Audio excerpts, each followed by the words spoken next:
ఇక రాహుల్ గౌడ్ గారు సార్ రాహుల్ గౌడ్ గారు ఏదైనా కానీ తెలంగాణ రాష్ట్రంలో బీసీ నినాదాన్ని ఎత్తుకుంది కాంగ్రెస్ పార్టీ. గతంలో కూడా బీసీ నినాదాన్ని ఎత్తుకుని ఆల్ పార్టీస్ ఎత్తుకున్నారు. కానీ ఎవరేం చేసినా కానీ ఎవరేం చేయలేకపోయినా కాంగ్రెస్ పార్టీ కాంగ్రెస్ ప్రభుత్వం ముందంజలో ఉంటుంది, ఖచ్చితంగా చేస్తుంది అని చెప్తున్నటువంటి నేపథ్యంలో ఒక్క నిమిషం మీటు పెట్టుకోండి ప్లీజ్, మిగతా వారు మీటు పెట్టుకోండి. ఈ నేపథ్యంలోనే అలాంటి పరిస్థితుల్లో ఇప్పుడు బీజేపీ కావచ్చు, బీఆర్ఎస్ కావచ్చు, లేదంటే బీసీ సంఘాల నాయకులు, జేఏసీ నాయకులు కావచ్చు, అందరు కలిసి ధర్నా చేస్తున్న నేపథ్యంలో ఒక ప్రభుత్వంలో ఉన్న మంత్రులే మనం కూడా ధర్నా చేస్తాం, ఖచ్చితంగా బంద్లో పాటిస్తాం అనే దాంట్లో ప్రజలు ఎంత తీవ్రంగా ఆలోచిస్తారు, ఎంత తీవ్రంగా బాధపడతారు, ఎందరికీ నష్టం వాటిల్లుతుంది, ప్రజా రవాణా కావచ్చు, లేకుంటే షాప్స్ కావచ్చు, ఎవరికైనా వ్యక్తులు కావచ్చు, ఎలా చూడొచ్చు? సార్ ముందుగా మీకు ప్యానల్ పెద్దలకి అందరికి గుడ్ ఈవినింగ్ సార్.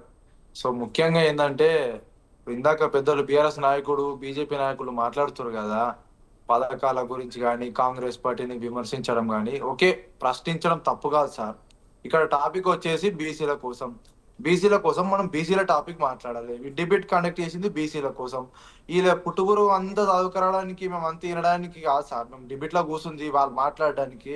ఇది మాట్లాడదాం, చర్చకు మాట్లాడదాం అంటే ఎక్కడికి రమ్మన్నా చర్చిస్తాం, కానీ బీసీల కోసం మనం కొట్లాడాలి. అన్నయ్యో బీసీ తప్పుగా అనుకోకండి ప్యానల్ పెద్దలు, మీకు నేను చిన్నవాడే కావచ్చు అన్న, విమర్శించుకుంటూ పోతే 100 అయినా విమర్శించవచ్చు. మీరు బీఆర్ఎస్ పార్టీ బీసీల టాపిక్ మాట్లాడినాము. ఒక్క నిమిషం ఒక్క నిమిషం అన్న, ఒక్క నిమిషం నువ్వు మాట్లాడినప్పుడు నేను టైం ఇచ్చిన. ఒక్క నిమిషం మీరు డిబేట్ అయి మాట్లాడకండి. ఒక్క నిమిషం డిబేట్ కాదు, నువ్వు మాట్లాడు కాంగ్రెస్ పార్టీని విమర్శించుకున్న మాటలో నువ్వు బీసీలు విమర్శించడం వేరు. నేను ఏమంటున్నావు డిబేట్ లో ముచ్చట కాదు. నేను చెప్పేది నువ్వు మాట్లాడగా నీకన్నా డిబేట్ కాలేదని చెప్తున్నా, వినడు కాదు.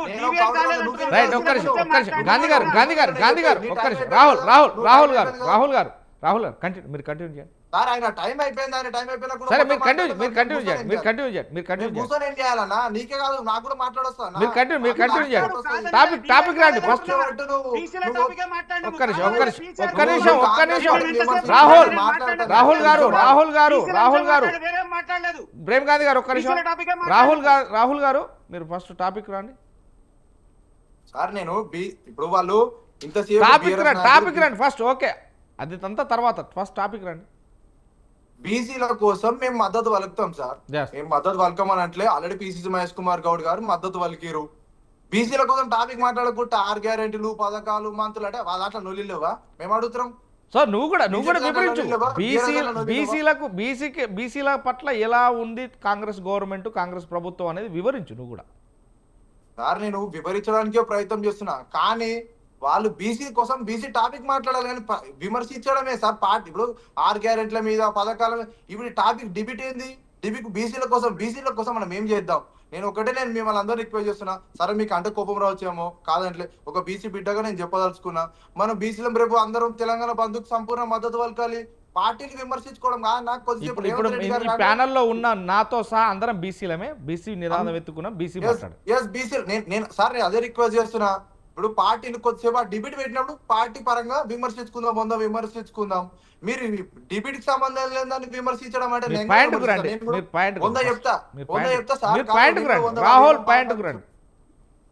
బీసీల కోసం అంటే కాంగ్రెస్ పార్టీ మద్దతు పలుకుతుంది. సో కాంగ్రెస్ పార్టీ కొంచెం పార్టీలు పక్కకు పెడితే ఈయనైనా మనం అందరం బీసీల కోసం చిత్తశుద్ధితో ముందుకు పోవాలి. ఎందుకంటే బీసీ బిడ్డలం కాబట్టి సరే డిబేట్లు ఉన్న వాళ్ళు సరే ఇందాక నేను అన్నానేమో మీరు అన్నదానికి నేను అన్నదానికి ఒకే పక్క పెట్టి, కానీ అన్న ఒక రిక్వెస్ట్ గా నేను ఏంటంటే కొంచెం కొద్దిసేపు పార్టీలు మీ బీఆర్ఎస్ పార్టీ మీద ఉండొచ్చు, బీజేపీ బీజీ ఉండొచ్చు, నా కాంగ్రెస్ ఎవరి వాదం వాళ్ళదే, వాళ్ళ వాదన వినిపించడం తర్వాత విషయం, అది పార్టీల పరంగా చూసుకుందాం. బీసీల కోసం ఒక ప్యానల్ లో పెద్దలందరినీ ఒక రిక్వెస్ట్ చేస్తున్నా, రేపు తెలంగాణ బంధుకు మీరు పార్టీలన్నీ పక్కకు పెట్టేశారన్నా.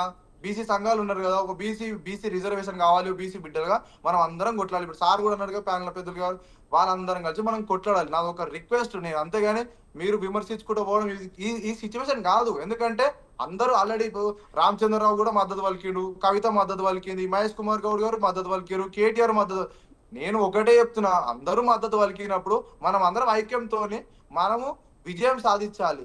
సరే అది 42% వస్తుందా 50% వస్తుందా కోర్టు కానీ మన ప్రభుత్వం కానీ ఎంత ఎంత తీర్పు ఇస్తుంది దాని ప్రకారంగా మనం డిసిజన్ తీసుకొని ముందుకు పోవాలి. రిజర్వేషన్ మనం పెంచుకోవచ్చు, తక్కువ చేసుకోవచ్చు. ఇంకా సార్ ఒక బీసీ బిడ్డగా చెప్పాలంటే 50% కాదు, 50కి 50 వచ్చినా మేము సంతోషపడతాం. బీసీ బిడ్డగా నేను సంతోషపడతాం. రిజర్వేషన్ 42% కాదు రేవంత్ రెడ్డి గారు పెట్టింది కాంగ్రెస్ పార్టీ. 50% వచ్చినా మేము సంతోషపడతాం.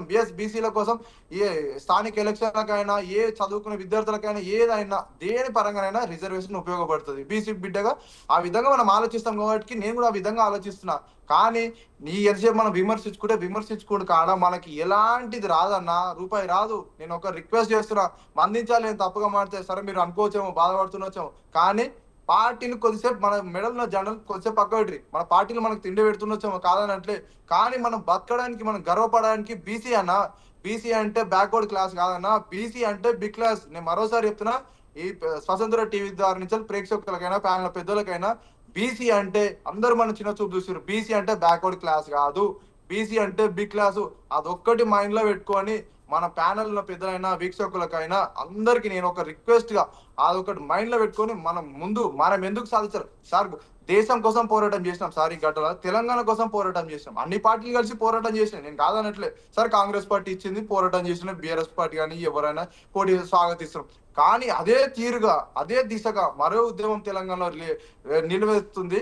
ఆ బీసీ నినాదంతో ఈరోజు రాష్ట్ర ప్రజలు ఎవరైనా కొద్దిసేపు పార్టీ రాజకీయాలు పక్కకు పెట్టేసి, ఈవెన్ నేనైనా ఎవరైనా ఎంత పెద్దవారైనా పక్కకు పెట్టి రేపు అందులో పాల్గొనాలని చెప్పి నా ఒక రిక్వెస్ట్.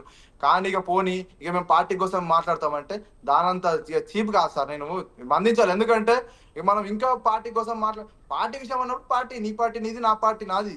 కానీ ఇది ఏంది, రేపు బీసీ బంద్ కాబట్టి రాష్ట్ర ప్రజలందరినీ మీ ప్యానల్ ద్వారా రిక్వెస్ట్ చేస్తాను, రేపు భారీ ఎత్తున బీసీ ఐక్యత అంటే ఏదో చూపియాలి. మీరు ప్యానల్ వాళ్ళు కూడా మీ అన్నగారు మీ అందరికి రిక్వెస్ట్ చేస్తున్నా, మీరు ఏమన్నా బాధపడుతున్నొచ్చేమో కానీ బీసీలో మాత్రం నేను అన్నదానికి మీరు ఏం ఫీల్ కావద్దు. ఎందుకంటే రియల్ గా అన్న తప్పుగా అనుకోవద్దు, నేను చిన్నవాడిని కావచ్చు, కానీ బీసీగా మనం నష్టపోతున్నాం.